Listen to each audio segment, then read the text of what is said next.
اگر اللہ کسی کو پکڑ لے تکلیف کے اندر تو اس تکلیف کو کوئی نہیں چھڑا سکتا سوائے اس اللہ کے، یا سوائے عبد القادر جیلانی کے بقول بابوں کے، او جی وہ مصیبت آئی پھیر دیں نے کسی اور تے سٹ دیں نے 11ویں دیا کرو۔ قرآن تو کہہ رہے نہیں، جب اللہ پکڑ لے کوئی نہیں چھڑا سکتا، کوئی پیغمبر، کوئی فرشتہ، کوئی جن، کوئی بابا، سوائے اس کے۔ اور ظاہر ہے یہ تکلیف دور کرنا یہ اللہ کی کوالٹی ہے، یہ اس کے ساتھ خاص ہے۔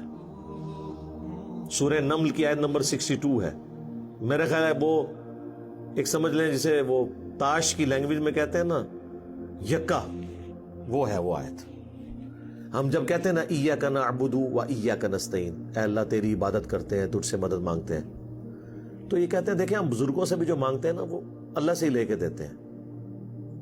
آپ امی سے روٹی جو مانگتے ہیں تو کیا یہ شرک ہے؟ اس کا ہم ان کو جواب دیتے ہیں کہ میرے بھائی یہ تو اسباب ہے، ان کا قرآن میں حکم ہے وَتَعَاوَنُوا عَلَى الْبِرِّ وَالتَّقْوَى وَلَا تَعَاوَنُوا عَلَى الْإِثْمِ وَالْعُدْوَانِ، نیکی اور پرہیزگاری کے کاموں میں ایک دوسرے کی مدد کرو، برائی میں الگ رہو۔ وہ کہتے ہیں ٹھیک ہے، لیکن اب دیکھیں جو بزرگان دین ہیں وہ بھی اللہ سے ہی لے کے دے رہے ہوتے ہیں، پیچھے اللہ ہی ہوتا ہے، اللہ نو پیچھے کر دو، ہاں کر دو پیچھے۔ وہ اسی کہنا یار قرآن حدیث دی پیروی کرو، وہ کہتے ہیں اصل میں ساڈے بزرگوں اور اماماں نے بھی قرآن حدیث دسیا پیچھے نبی علیہ السلام ہی نے، نبی بھی پیچھے، اللہ بھی پیچھے، وہ منتصو پیچھے کے رہ گئے تھوڑے پلے۔ جو مسلمان اللہ رسول کو پیچھے کر دے اور بابے اور بزرگ آگے لے آئے تو وہ اپنے ایمان کی فکر کرے۔ پھر ہم انہیں سمجھاتے ہیں کہ دیکھیں بارش اللہ برساتا ہے لیکن ڈیوٹی فرشتوں کی، ہم مانگتے کس سے ہیں؟ اللہ سے۔ فرشتوں سے مانگیں گے تو مشرک ہے۔ وہ کہتے ہیں یہ ساری باتیں آپ کی ٹھیک ہیں، لیکن قرآن میں یہ تو آیا کہ اللہ ہی سے مانگتے ہیں، یہ تو نہیں آیا کہ کسی اور سے نہیں مانگتے۔ دیکھو ذرا اندازہ کرو، تو ہم نے کہا یہ بھی آیا ہوا ہے سورہ نمل کی آیت نمبر 62، توحید کی فیلڈ میں یکا، جس طرح آپ وہ کہتے ہیں نا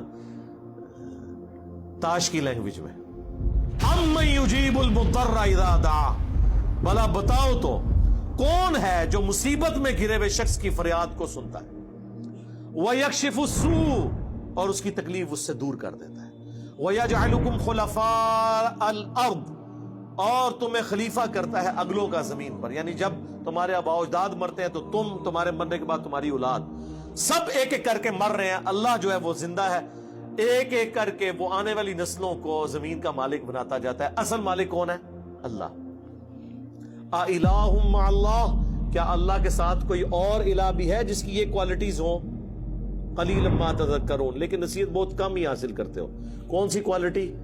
تکلیف اور پریشانی میں گھرے ہوئے شخص کی فریاد کو سننا، یہ اللہ کی کوالٹی ہے۔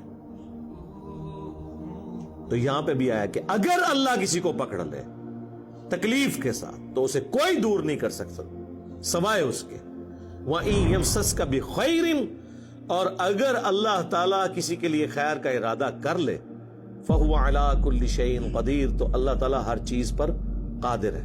اچھا یہی آیت سورہ یونس میں آئے گی، وہاں پھر آگے ساتھ آتا ہے وَإِن يَمْسَسْكَ بِخَيْرٍ فَلَا رَادَّ لِفَضْلِهِ، تو اللہ کے فضل کو کوئی ٹال نہیں سکتا اگر وہ ارادہ کر لے۔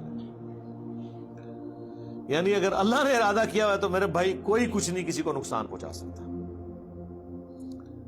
اسی کو نبی علیہ السلام نے ٹرانسلیٹ کیا ہے، صحیح بخاری اور صحیح مسلم دونوں میں حدیث ہے۔